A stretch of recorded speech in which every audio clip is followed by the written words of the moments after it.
As Ilhas Galápagos combinam uma espetacular beleza natural com uma grande diversidade biológica. A diferença de outros arquipélagos, cujos ecossistemas foram alterados pela interferência humana, aqui em Galápagos, a biodiversidade original ainda se mantém na maioria das ilhas. Isso a torna uma ecorregião única no mundo, declarada Patrimônio da Humanidade pela Unesco.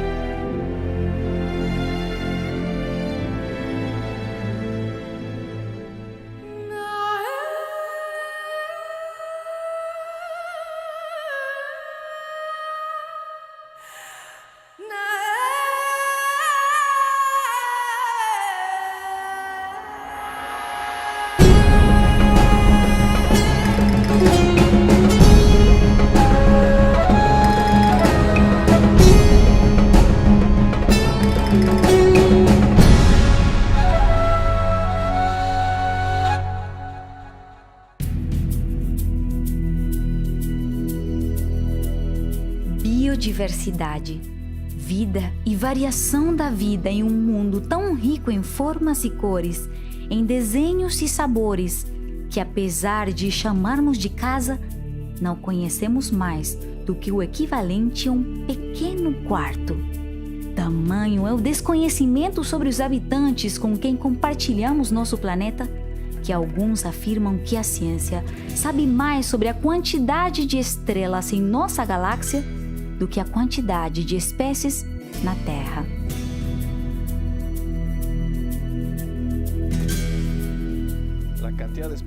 A quantidade de espécies que existe no planeta é realmente ampla e gigantesca. Em 1 hectare de bosque tropical é possível encontrar até 200 espécies de plantas, por exemplo. Em 1 hectare.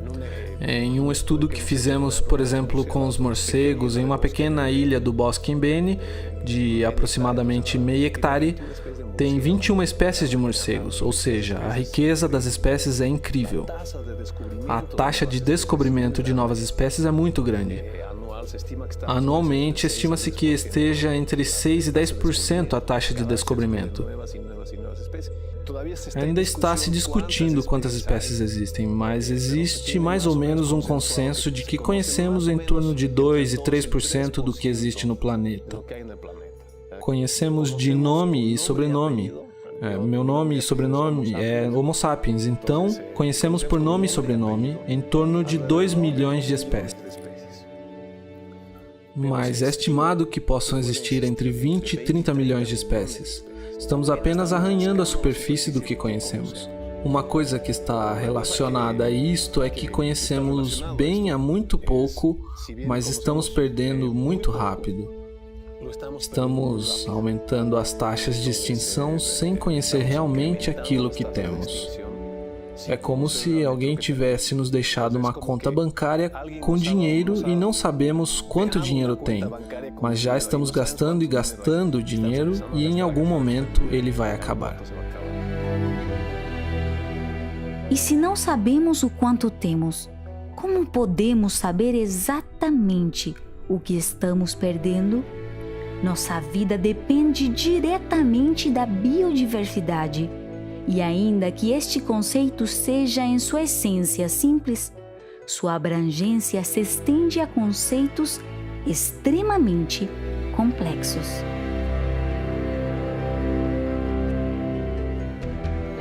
A biodiversidade é a diversidade, a variedade de organismos que existem na Terra. Quando falamos de biodiversidade ao nível do nosso planeta, estamos falando de todos os seres vivos que temos. Na biodiversidade falamos de animais, de plantas, de micro-organismos, de fungos, de bactérias. Estamos falando de tudo isso, todos os diferentes tipos que temos, todas as diferentes espécies que temos, formariam a biodiversidade. O termo espécie é um termo um pouco complexo para ser definido. Porque muitas vezes se usam raças, variedades, espécies como se fossem sinônimos, o que não é correto.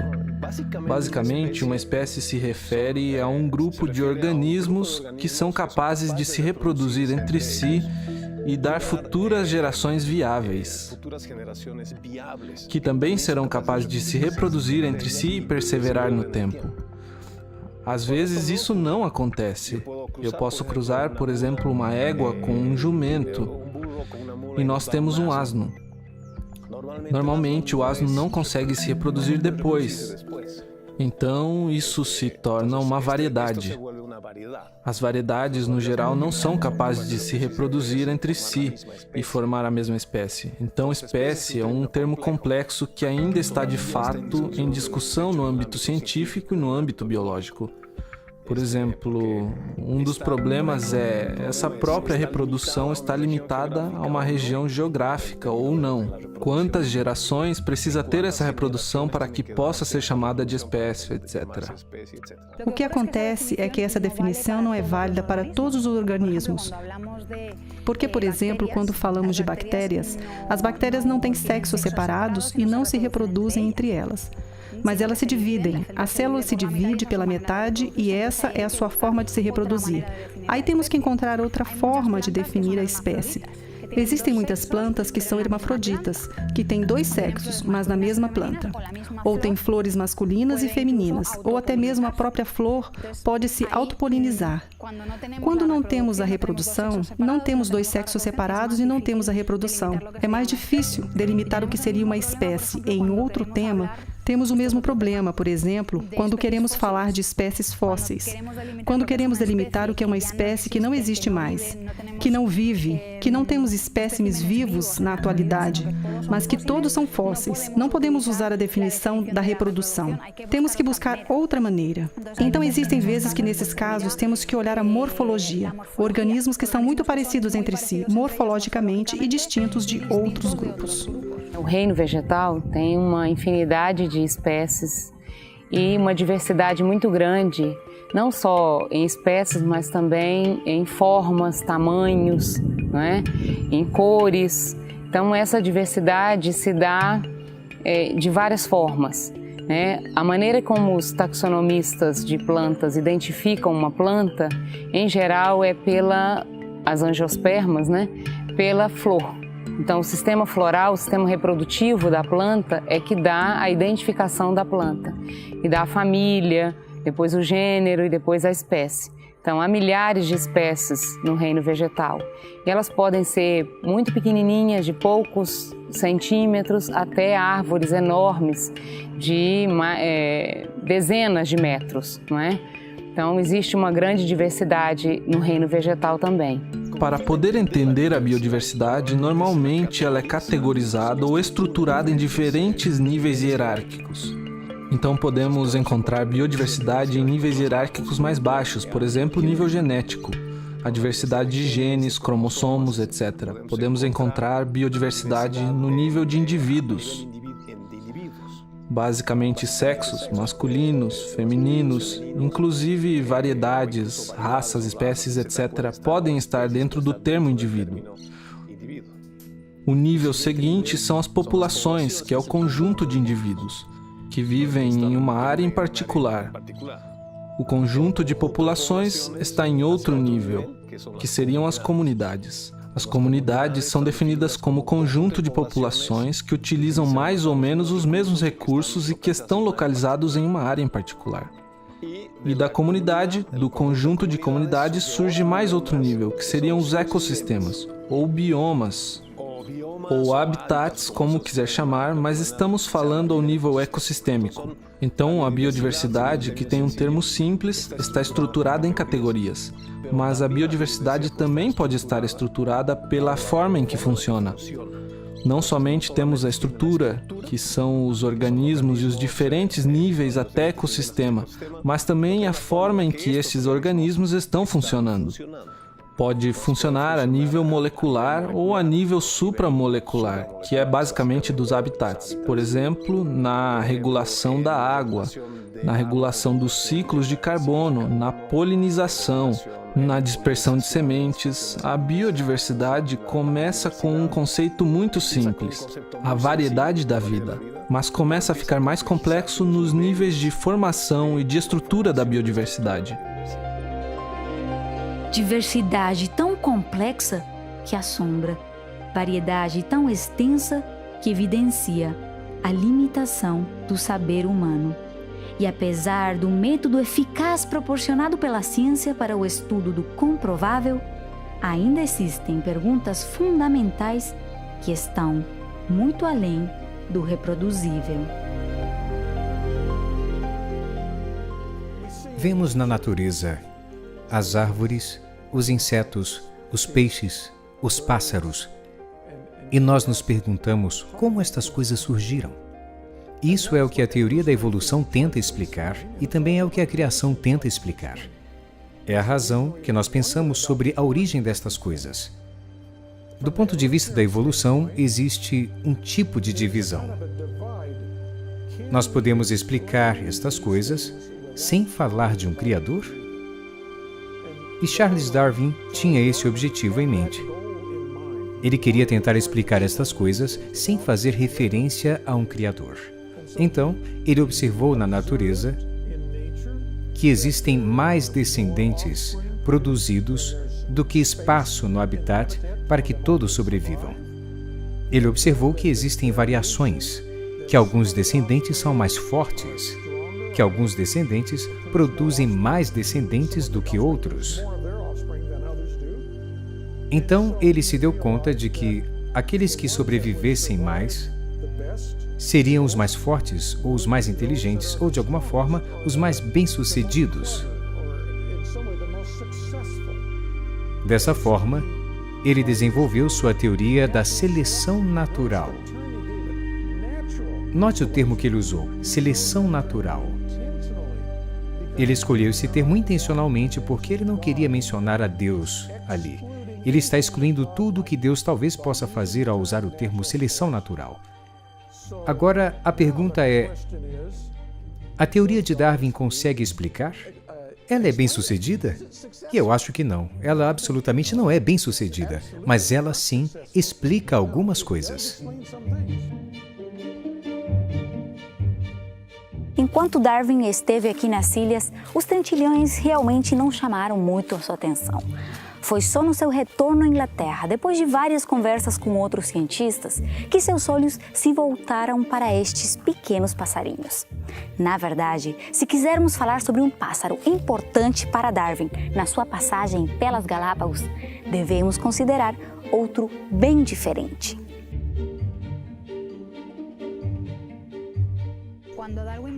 Quando Darwin visitou as ilhas, o pássaro que mais lhe chamou a atenção foi o sabiá. Ele percebeu que haviam espécies diferentes nas ilhas diferentes. E comenta isso no seu caderno de viagem, e que todas elas eram similares a um sabiá que ele tinha visto na América do Sul, no Chile. Isso chamou a sua atenção. Mas ele ainda tinha na sua cabeça a ideia geral, comum na época, e ele chegou a escrever que eram simplesmente variações. Não se atreveu a chamar de espécie, mas essa ideia estava na sua cabeça. E não somente na de Darwin. Na época de Darwin, é muito comentado que a crença geral era o fixismo. Ou seja, que Deus criou os organismos nos mesmos lugares onde eles se encontravam no momento e que, além disso, as espécies não podiam mudar em nada. Então existiam muitos cientistas que duvidavam dessa ideia e a discutiam muito. E isso é lógico, pois uma das razões de Darwin ter chegado às conclusões que chegou foi porque ele sabia muito sobre seleção artificial. Ele sabia muito sobre a reprodução de pombas e de outros organismos. E era evidente que os organismos mudavam e que era possível fazer a mudança de forma artificial, porque os seres humanos já faziam isso há séculos. Conseguiam diferentes tipos de animais domésticos, diferentes tipos de plantas. Ou seja, isso era possível fazer. Era possível mudar as espécies. Então, quando Darwin chega aqui com uma evidência de que isso é assim, é muito mais lógico pensar que existe um organismo ancestral, um antepassado que chegou nas ilhas e em cada ilha ele se especializou. De alguma forma, ele se adaptou ao ambiente e mudou um pouquinho. é mais lógico do que pensar que Deus havia colocado um sabiá ou um todo diferente em cada lugar. Simplesmente mudando um pouco o formato do bico, a cor das asas, o comportamento reprodutor. Esse tipo de coisas. Então isso foi o que chamou a atenção de Darwin, a ideia que surge para Darwin. Ou mais, a ideia que se instala em sua cabeça com o que vê aqui. É que existe a possibilidade do que ele chamava de transmutação de espécies, que é o que nós chamamos de especiação. Dentro do conceito biológico, a especiação seria exatamente o surgimento de uma nova espécie. Agora, eu entendo que nós devemos nos ater à definição de espécie.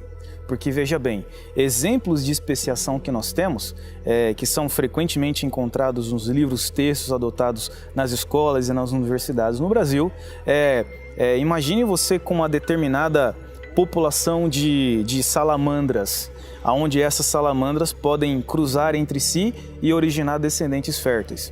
Muito bem, agora considere que um evento catastrófico venha promover uma separação dessas populações, seja através de isolamento geográfico ou através de um outro fenômeno excepcional na natureza.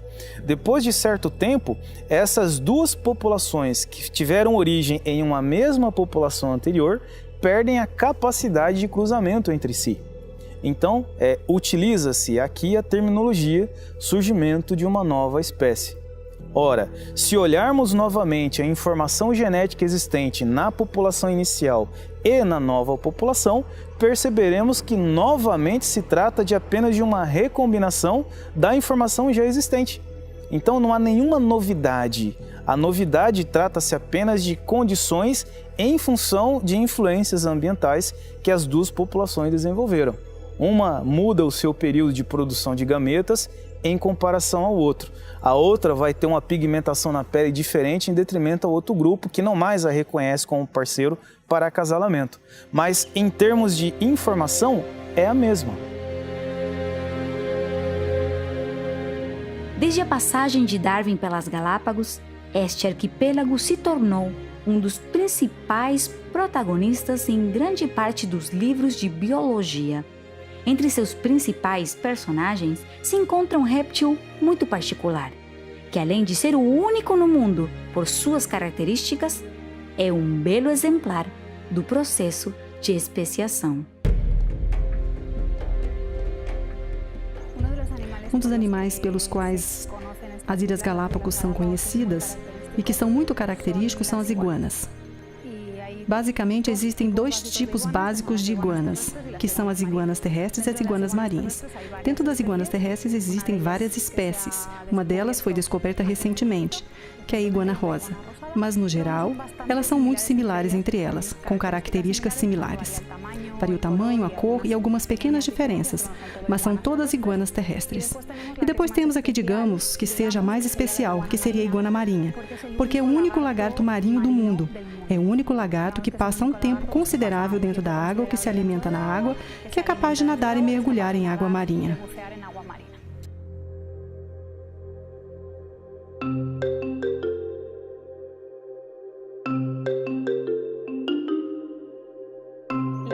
As principais características que diferenciam os dois grupos, as iguanas marinhas e as iguanas terrestres, são a forma de algumas partes do seu corpo que estão relacionadas ao fato do meio em que se encontram, onde se alimentam, onde se movem. Então temos, por exemplo, a cauda. A cauda da iguana terrestre é mais arredondada. Ele serve basicamente para o equilíbrio durante o movimento ao andar no chão e nas rochas. Já a iguana marinha utiliza a cauda como motor na natação. Sua propulsão vem da cauda. Então essa cauda é muito mais plana. Ela é plana na lateral, enquanto a outra é arredondada. Então essa é uma diferença básica que está relacionada ao movimento. Temos outra diferença importante, que é das unhas. As unhas da iguana marinha são muito mais alongadas, muito mais longas do que a da iguana terrestre, porque isso lhe permite escalar pelas rochas para se alimentar das algas. As algas marinhas que são basicamente sua fonte de alimentação. Também existem algumas diferenças no tamanho. Porque as iguanas marinhas chegam a ser maiores do que as iguanas terrestres, mas aí existe mais variabilidade, porque algumas subespécies não são todas iguais em todas as ilhas. Então existem algumas iguanas marinhas em algumas ilhas que são menores, medem apenas uns 75 centímetros, enquanto outras são muito maiores. Existem outras diferenças, como por exemplo a cor. A iguana marinha é muito mais escura, praticamente preta. Isso tem uma função de camuflagem, porque as rochas vulcânicas dessa ilha são muito escuras. Então as iguanas, quando estão sobre esse extrato rochoso escuro, praticamente não são vistas. Então elas podem se esconder de predadores, como os gaviões ou outras aves que podem atacá-las, principalmente quando são pequenas, porque quando estão grandes, normalmente já não têm inimigos naturais. Já a iguana terrestre possui uma cor mais parecida ao extrato em que se move, que é mais amarelado, mais claro. Também existem diferenças na alimentação. As iguanas terrestres comem diferentes tipos de vegetais. Aqui nas ilhas, elas se alimentam muito de cactos, porque eles dão não somente alimento, mas também água. Pois há muita escassez de água doce, então as iguanas tomam a água dos cactos que comem. Uma característica importante é que as iguanas marinhas, ao se alimentarem de algas, precisam de duas coisas. Uma é uma flora bacteriana especial que lhes permita digerir essas algas. A outra é a forma de se livrar do excesso de sal. Pois quando se alimentam no mar, ingerem um excesso de sal que se deve eliminar. As iguanas marinhas têm umas glândulas dentro do nariz, que são as glândulas do sal, que estão constantemente extraindo do sangue esse excesso de sal, secretando para fora. Então, por cima da cara dessas iguanas, essas glândulas liberam um líquido hipersalino. A água passa por ali e se cria uma crosta de sal em cima da cara, uma crosta branca, e que também pode ser usado como defesa. Quando incomodam uma iguana, aborrecem uma iguana marinha, ou quando ela está assustada, o que ela faz é espirrar muito forte e libera um jato de água salgada, o que supostamente pode assustar quem incomoda. As iguanas terrestres também têm glândulas muito similares, mas não as usam para a mesma coisa. As dietas herbívoras fornecem mais potássio do que o corpo precisa. Então, alguns lagartos herbívoros, incluindo as iguanas terrestres, utilizam essas glândulas para secretar para fora o excesso de potássio que possuem. Se observarmos as diferenças entre as iguanas marinhas e as iguanas terrestres, elas não são realmente espetaculares no sentido de que não há nenhuma estrutura nova. Não há um plano corporal novo. Simplesmente, algumas coisas mudaram de forma, de tamanho, de cor ou modificaram um pouco a sua função. Aí estaríamos falando do que se chama adaptação. Quando falamos de adaptação, isso pode ter dois significados diferentes. Uma adaptação é uma característica de um organismo que lhe ajuda a sobreviver, a funcionar corretamente no meio em que vive. Então, poderíamos dizer que, por exemplo, a cauda da iguana marinha, uma cauda plana nas laterais, é uma adaptação para o movimento aquático para se propelir na água. Outro significado da palavra adaptação seria o que é o processo de adaptação, ou seja, como chega a adquirir essa característica que permite a esse animal que sobreviva e funcione corretamente no meio ou nas condições ambientais em que se encontra. E então, temos diferentes possibilidades, diferentes interpretações. A interpretação convencional, dentro do que seria a teoria da evolução, é que não há uma previsão. Não existe um projeto e não existe uma previsão do que acontecerá com o organismo no futuro. Ou seja, as mudanças que ocorrem no organismo são mudanças que ocorrem ao acaso, que normalmente correspondem a mutações genéticas com erros, quando se copia o DNA. Há um erro que altera o organismo de alguma forma. Pode mudar a cor, pode mudar a forma, pode mudar a velocidade do crescimento, pode mudar algum detalhe desse organismo, mas nunca será uma previsão do futuro para que depois esse organismo funcione em um meio diferente. É algo que acontece totalmente ao acaso. Se depois coincide que esse organismo, que por acaso sua cauda ficou mais plana, decide entrar na água e começar a nadar, isso será uma vantagem para esse animal, porque ao ter uma cauda mais plana, poderá nadar melhor. Essa seria uma forma de interpretar. A outra possibilidade seria que os organismos estivessem de alguma forma preconcebidos a que pudessem enfrentar diferentes ambientes e sobreviver nas condições deles.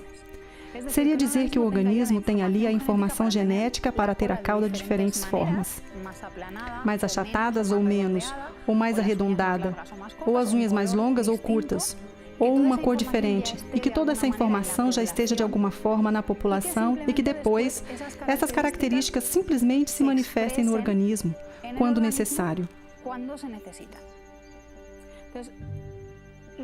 Então, os mecanismos para que isso ocorra, isto é o que se chamaria de pré-adaptação, que o organismo, de alguma forma, já tem a característica antes, e, de alguma maneira, quando chegam essas circunstâncias, está preparado para enfrentá-las. Então, isso seria um pouco da interpretação criacionista.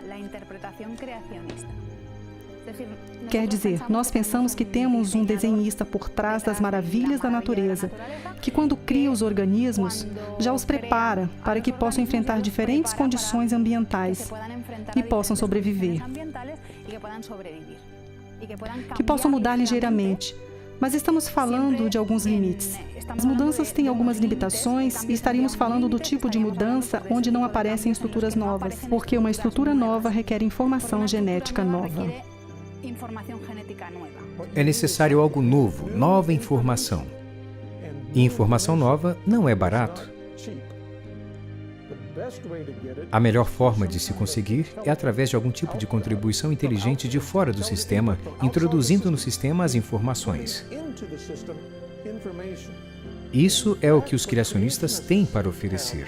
Eu acredito que funciona, que existe um criador que introduziu as informações, e por isso temos diversidade.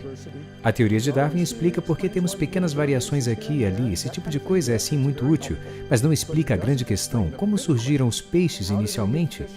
Como surgiram os insetos inicialmente? Darwin realmente não explica isso. Tem a vida, tão diversa e complexa como a conhecemos, uma explicação? Sendo que a origem é um evento distante do passado, que não presenciamos nem podemos reproduzir, estaríamos em condições de dar uma resposta definitiva, claramente científica, à pergunta sobre a origem da vida em nosso planeta?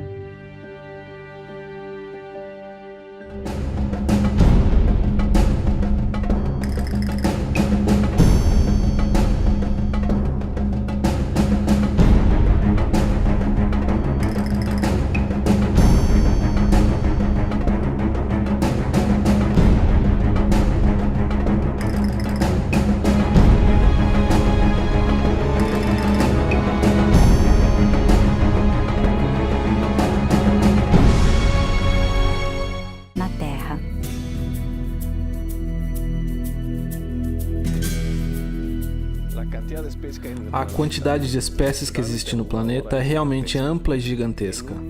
Em 1 hectare de bosque tropical é possível encontrar até 200 espécies de plantas, por exemplo. Em 1 hectare. Em um estudo que fizemos, por exemplo, com os morcegos, em uma pequena ilha do Bosque Imbene, de aproximadamente meio hectare, tem 21 espécies de morcegos, ou seja, a riqueza das espécies é incrível. A taxa de descobrimento de novas espécies é muito grande.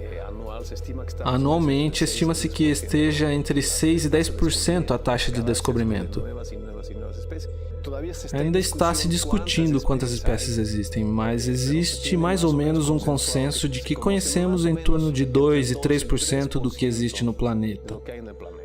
Conhecemos de nome e sobrenome. Meu nome e sobrenome é Homo sapiens, então conhecemos por nome e sobrenome em torno de 2 milhões de espécies. Mas é estimado que possam existir entre 20 e 30 milhões de espécies. Estamos apenas arranhando a superfície do que conhecemos. Uma coisa que está relacionada a isto é que conhecemos bem há muito pouco, mas estamos perdendo muito rápido.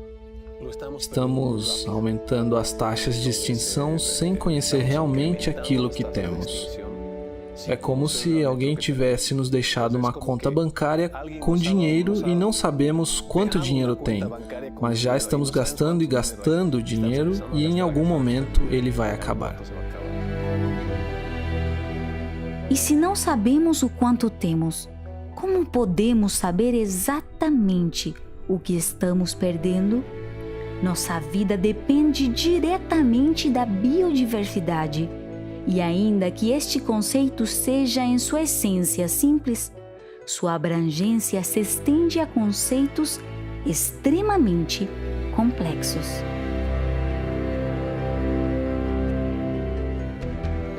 A biodiversidade é a diversidade, a variedade de organismos que existem na Terra. Quando falamos de biodiversidade ao nível do nosso planeta, estamos falando de todos os seres vivos que temos. Na biodiversidade falamos de animais, de plantas, de micro-organismos, de fungos, de bactérias. Estamos falando de tudo isso, todos os diferentes tipos que temos, todas as diferentes espécies que temos, formariam a biodiversidade. O termo espécie é um termo um pouco complexo para ser definido, porque muitas vezes se usam raças, variedades, espécies como se fossem sinônimos, o que não é correto, que são capazes de se reproduzir entre si e dar futuras gerações viáveis, que também serão capazes de se reproduzir entre si e perseverar no tempo. Às vezes isso não acontece. Eu posso cruzar, por exemplo, uma égua com um jumento e nós temos um asno. Normalmente o asno não consegue se reproduzir depois. Então isso se torna uma variedade. As variedades, no geral, não são capazes de se reproduzir entre si e formar a mesma espécie. Então, espécie é um termo complexo que ainda está, de fato, em discussão no âmbito científico e no âmbito biológico. Por exemplo, um dos problemas é essa própria reprodução está limitada a uma região geográfica ou não. Quantas gerações precisa ter essa reprodução para que possa ser chamada de espécie, etc. O que acontece é que essa definição não é válida para todos os organismos. Porque, por exemplo, quando falamos de bactérias, as bactérias não têm sexos separados e não se reproduzem entre elas. Mas elas se dividem. A célula se divide pela metade e essa é a sua forma de se reproduzir. Aí temos que encontrar outra forma de definir a espécie. Existem muitas plantas que são hermafroditas, que têm dois sexos, mas na mesma planta. Ou têm flores masculinas e femininas, ou até mesmo a própria flor pode se autopolinizar. Quando não temos a reprodução, não temos dois sexos separados e não temos a reprodução. É mais difícil delimitar o que seria uma espécie. Em outro tema, temos o mesmo problema, por exemplo, quando queremos falar de espécies fósseis. Quando queremos delimitar o que é uma espécie que não existe mais, que não vive, que não temos espécimes vivos na atualidade, mas que todos são fósseis. Não podemos usar a definição da reprodução. Temos que buscar outra maneira. Então, existem vezes que, nesses casos, temos que olhar a morfologia. Organismos que são muito parecidos entre si, morfologicamente, e distintos de outros grupos. O reino vegetal tem uma infinidade de espécies e uma diversidade muito grande, não só em espécies, mas também em formas, tamanhos, né? Em cores. Então, essa diversidade se dá de várias formas, né? A maneira como os taxonomistas de plantas identificam uma planta, em geral, é as angiospermas, né? Pela flor. Então, o sistema floral, o sistema reprodutivo da planta é que dá a identificação da planta. E dá a família, depois o gênero e depois a espécie. Então, há milhares de espécies no reino vegetal. E elas podem ser muito pequenininhas, de poucos centímetros, até árvores enormes de dezenas de metros, não é?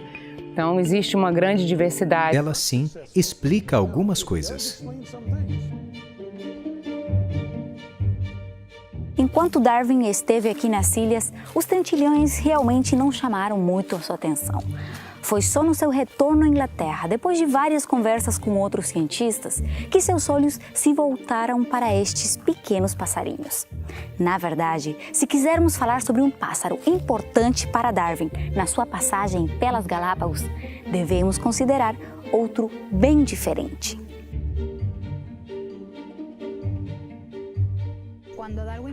Quando Darwin visitou as ilhas, o pássaro que mais lhe chamou a atenção foi o sabiá. Ele percebeu que haviam espécies diferentes nas ilhas diferentes. E comenta isso no seu caderno de viagem, e que todas elas eram similares a um sabiá que ele tinha visto na América do Sul, no Chile. Isso chamou a sua atenção, mas ele ainda tinha na sua cabeça a ideia geral, comum na época, e ele chegou a escrever que eram simplesmente variações. Não se atreveu a chamar de espécie, mas essa ideia estava na sua cabeça. E não somente na de Darwin. Na época de Darwin, é muito comentado que a crença geral era o fixismo. Ou seja, que Deus criou os organismos nos mesmos lugares onde eles se encontravam no momento e que, além disso, as espécies não podiam mudar em nada. Então existiam muitos cientistas que duvidavam dessa ideia e a discutiam muito. E isso é lógico, pois uma das razões de Darwin ter chegado às conclusões que chegou foi porque ele sabia muito sobre seleção artificial. Ele sabia muito sobre a reprodução de pombas e de outros organismos. E era evidente que os organismos mudavam e que era possível fazer a mudança de forma artificial, porque os seres humanos já faziam isso há séculos. Conseguiam diferentes tipos de animais domésticos, diferentes tipos de plantas. Ou seja, isso era possível fazer. Era possível mudar as espécies. Então, quando Darwin chega aqui com uma evidência de que isso é assim, é muito mais lógico pensar que existe um organismo ancestral, um antepassado que chegou nas ilhas e em cada ilha ele se especializou. De alguma forma, ele se adaptou ao ambiente e mudou um pouquinho. É mais lógico do que pensar que Deus havia colocado um sabiá ou um todo diferente em cada lugar. Simplesmente mudando um pouco o formato do bico, a cor das asas, o comportamento reprodutor. Esse tipo de coisas. Então isso foi o que chamou a atenção de Darwin. A ideia que surge para a natureza. As árvores, os insetos, os peixes, os pássaros. E nós nos perguntamos como estas coisas surgiram. Isso é o que a teoria da evolução tenta explicar e também é o que a criação tenta explicar. É a razão que nós pensamos sobre a origem destas coisas. Do ponto de vista da evolução, existe um tipo de divisão. Nós podemos explicar estas coisas sem falar de um Criador? E Charles Darwin tinha esse objetivo em mente. Ele queria tentar explicar estas coisas sem fazer referência a um Criador. Então, ele observou na natureza que existem mais descendentes produzidos do que espaço no habitat para que todos sobrevivam. Ele observou que existem variações, que alguns descendentes são mais fortes, que alguns descendentes produzem mais descendentes do que outros. Então, ele se deu conta de que aqueles que sobrevivessem mais seriam os mais fortes, ou os mais inteligentes, ou, de alguma forma, os mais bem-sucedidos. Dessa forma, ele desenvolveu sua teoria da seleção natural. Note o termo que ele usou, seleção natural. Ele escolheu esse termo intencionalmente porque ele não queria mencionar a Deus ali. Ele está excluindo tudo o que Deus talvez possa fazer ao usar o termo seleção natural. Agora, a pergunta é: a teoria de Darwin consegue explicar? Ela é bem-sucedida? E eu acho que não. Ela absolutamente não é bem-sucedida, mas ela sim explica algumas coisas. Enquanto Darwin esteve aqui nas ilhas, os tentilhões realmente não chamaram muito a sua atenção. Foi só no seu retorno à Inglaterra, depois de várias conversas com outros cientistas, que seus olhos se voltaram para estes pequenos passarinhos. Na verdade, se quisermos falar sobre um pássaro importante para Darwin na sua passagem pelas Galápagos, devemos considerar outro bem diferente.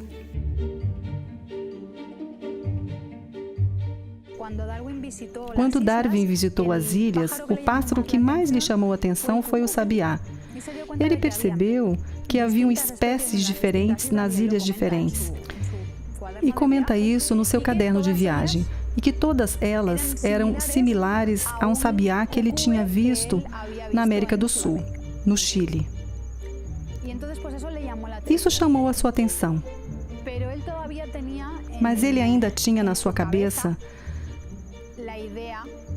a ideia geral, comum na época, e por acaso sua cauda ficou mais plana, decide entrar na água e começar a nadar. Isso será uma vantagem para esse animal, porque ao ter uma cauda mais plana, poderá nadar melhor. Essa seria uma forma de interpretar. A outra possibilidade seria que os organismos estivessem, de alguma forma, preconcebidos a que pudessem enfrentar diferentes ambientes e sobreviver nas condições deles. Seria dizer que o organismo tem ali a informação genética para ter a cauda de diferentes formas, mais achatadas ou menos, ou mais arredondada, ou as unhas mais longas ou curtas, ou uma cor diferente, e que toda essa informação já esteja de alguma forma na população e que depois essas características simplesmente se manifestem no organismo, quando necessário. Então, os mecanismos para que isso ocorra, isto é o que se chamaria de pré-adaptação, que o organismo, de alguma forma, já tem a característica antes, e de alguma maneira, quando chegam essas circunstâncias, está preparado para enfrentá-las. Então, isso seria um pouco da interpretação criacionista. Quer dizer, nós pensamos que temos um desenhista por trás das maravilhas da natureza, que quando cria os organismos, já os prepara para que possam enfrentar diferentes condições ambientais e possam sobreviver, que possam mudar ligeiramente. Mas estamos falando de alguns limites. As mudanças têm algumas limitações e estaríamos falando do tipo de mudança onde não aparecem estruturas novas, porque uma estrutura nova requer informação genética nova. É necessário algo novo, nova informação. E informação nova não é barato.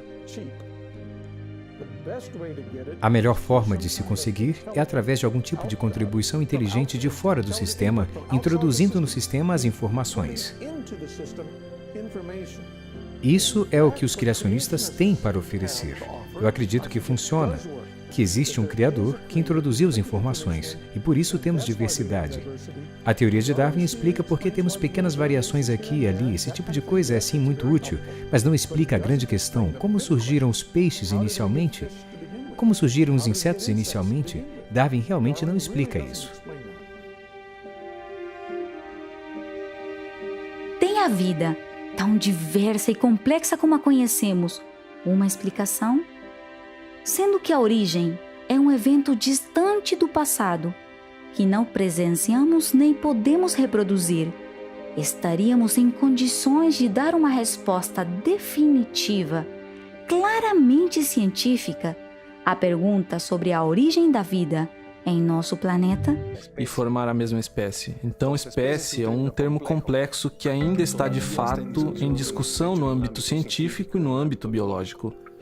Por exemplo, um dos problemas é essa própria reprodução está limitada a uma região geográfica ou não. Quantas gerações precisa ter essa reprodução para que possa ser chamada de espécie, etc.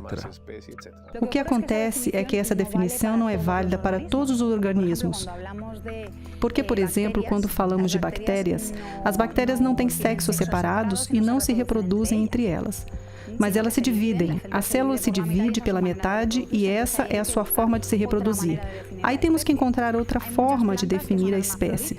Existem muitas plantas que são hermafroditas, que têm dois sexos, mas na mesma planta. Ou têm flores masculinas e femininas, ou até mesmo a própria flor pode se autopolinizar. Quando não temos a reprodução, não temos dois sexos separados e não temos a reprodução. É mais difícil delimitar o que seria uma espécie. Em outro tema, temos o mesmo problema, por exemplo, quando queremos falar de espécies fósseis.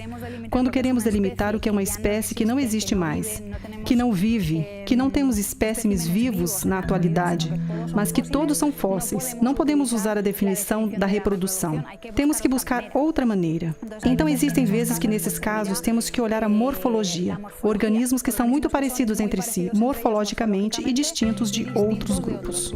O reino vegetal tem uma infinidade de espécies e uma diversidade muito grande, não só em espécies, mas também em formas, tamanhos, não é?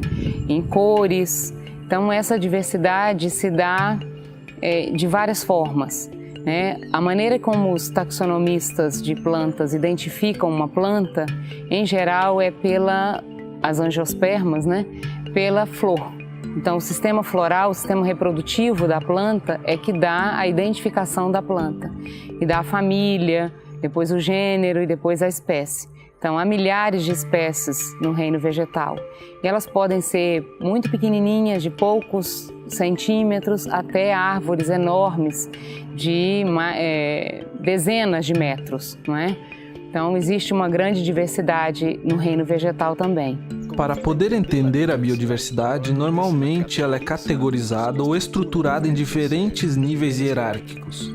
Então podemos encontrar biodiversidade em níveis hierárquicos mais baixos, por exemplo, nível genético, a diversidade de genes, cromossomos, etc. Podemos encontrar biodiversidade no nível de indivíduos, basicamente sexos, masculinos, femininos, inclusive variedades, raças, espécies, etc. podem estar dentro do termo indivíduo. Sexos masculinos, femininos, inclusive variedades, raças, espécies, etc. podem estar dentro do termo indivíduo. O nível seguinte são as populações, que é o conjunto de indivíduos, que vivem em uma área em particular. O conjunto de populações está em outro nível, que seriam as comunidades. As comunidades são definidas como conjunto de populações que utilizam mais ou menos os mesmos recursos e que estão localizados em uma área em particular. E da comunidade, do conjunto de comunidades, surge mais outro nível, que seriam os ecossistemas, ou biomas, ou habitats, como quiser chamar, mas estamos falando ao nível ecossistêmico. Então, a biodiversidade, que tem um termo simples, está estruturada em categorias.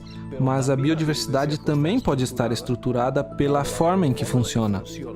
Não somente temos a estrutura, que são os organismos e os diferentes níveis até ecossistema, mas também a forma em que esses organismos estão funcionando. Pode funcionar a nível molecular ou a nível supramolecular, que é basicamente dos habitats. Por exemplo, na regulação da água, na regulação dos ciclos de carbono, na polinização, na dispersão de sementes. A biodiversidade começa com um conceito muito simples, a variedade da vida, mas começa a ficar mais complexo nos níveis de formação e de estrutura da biodiversidade. Diversidade tão complexa que assombra, variedade tão extensa que evidencia a limitação do saber humano. E apesar do método eficaz proporcionado pela ciência para o estudo do comprovável, ainda existem perguntas fundamentais que estão muito além do reproduzível. Vemos na natureza as árvores, os insetos, os peixes, os pássaros, e nós nos perguntamos como estas coisas surgiram. Isso é o que a teoria da evolução tenta explicar e também é o que a criação tenta explicar. É a razão que nós pensamos sobre a origem destas coisas. Do ponto de vista da evolução, existe um tipo de divisão. Nós podemos explicar estas coisas sem falar de um Criador? E Charles Darwin tinha esse objetivo em mente. Ele queria tentar explicar estas coisas sem fazer referência a um Criador. Então, ele observou na natureza que existem mais descendentes produzidos do que espaço no habitat para que todos sobrevivam. Ele observou que existem variações, que alguns descendentes são mais fortes